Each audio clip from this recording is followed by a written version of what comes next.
All right, in this video, we're going to take a look at how to graph piecewise defined functions in Desmos. So let's say we have a function here where our function is x plus 1 for all values of x less than negative 1.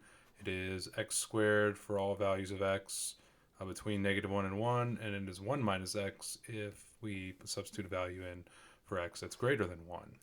So in Desmos, what we actually have to do is we actually have to enter in each of these three functions in separate lines and then enclose the domain restrictions inside curly braces. So for our first one, we have x plus 1 when x is less than negative 1. So if we pull up our menu here, we can say, in fact, we don't even need the f of x part, but we have x plus 1. And then to get the curly braces, if you press the ABC button, they're in the bottom row here, below the V and the B.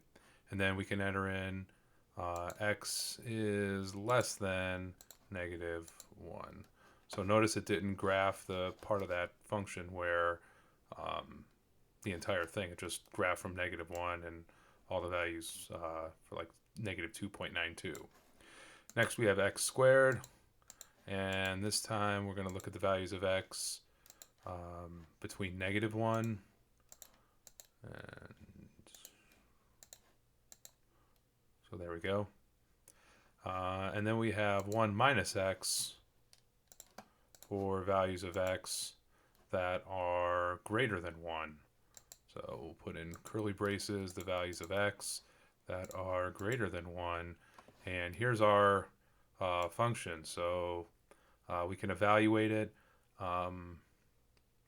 Otherwise, if we wanted to, we could use f of x is this first function, but we don't want to use f of x again down here. We'd have to use something like g of x. And then here we would have h of x. So if we wanted to plug in a value that we knew was like, let's say 5, well, we'd plug it into h of x because 5 is greater than 1. All right, that about does it for this video. Thanks for watching, and I hope you learned something from it.